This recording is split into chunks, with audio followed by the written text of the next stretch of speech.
So one of the most common problems we face in this day is pain in the upper back and neck area. This can be caused, of course, by a lot of sitting activities at work and at home, but also can be caused by stress and a number of muscular imbalances and lack of strength and endurance in the muscles. So what I like to do today is just chain together a few key movements that are going to help to reduce back pain, increase back strength, and stretch the areas that are actually causing that pain to be as bad as it really is. So one of the main things that often gets overlooked when trying to reduce back and neck pain overall is what's going on in the front of the body. Because oftentimes it's the tension caused by the pulling of the front, the pectorals, the rib cage and shoulder area from the seated activity, or not using those muscles that much and that mobility as much, is having that tension and that pull. This in turn is going to pull on the opposite side of the body. So I want to first open up and start to stretch and relieve tension in what's called the anterior or front chain of the muscles of my body. So if you're at home, anywhere really, but especially at home, all you need to do is grab a railing or something. I have this bar here. I'm going to grab directly behind me.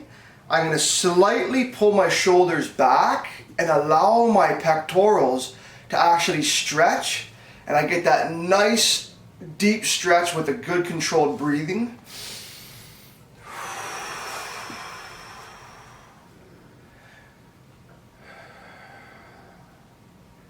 As you hold it, you're going to get more relief deeper and deeper. You want to hold for at least 30 to 40 seconds on these stretches.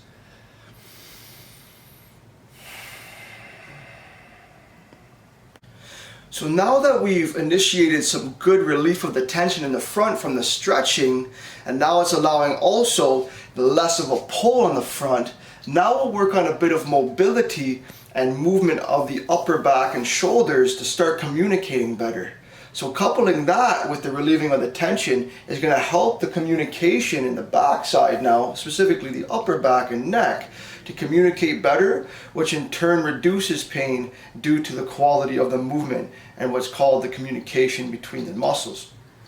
The band pull apart is an essential move for this relieving of tension, for strengthening mobility, and ultimately increasing your posture and endurance. I take the band here, I'm going to have my arms specifically straight out from my shoulders, but I also want to reduce the movement and the contracting of my traps. This, guys, is one of the biggest things that happens in our day-to-day. We hold a lot of tension in the traps.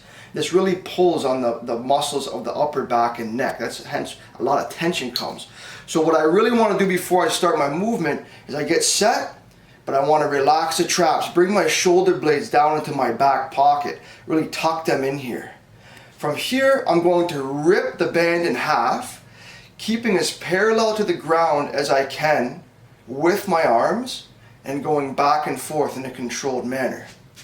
Notice as I go through this movement, I'm squeezing my shoulder blades, but I'm also opening up the chest, which complements that relieving of the tension in the front of the body.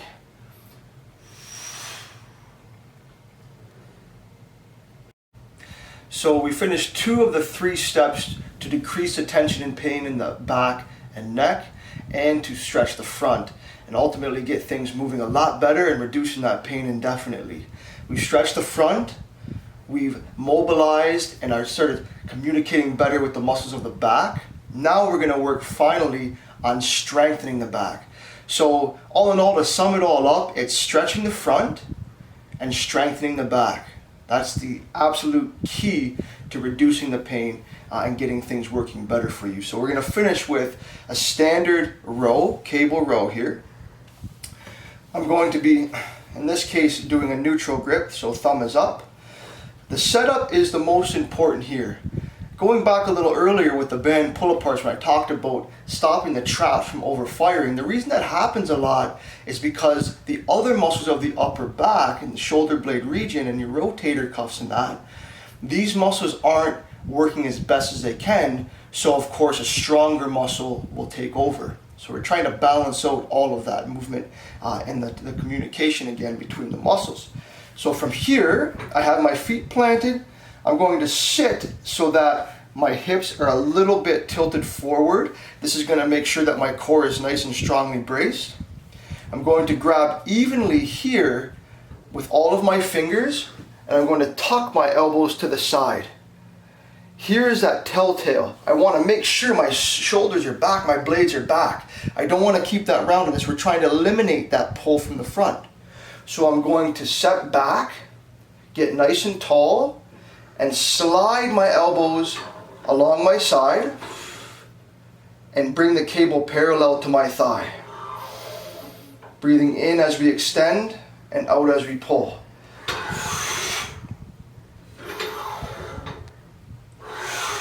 Good and controlled, squeezing the shoulder blades.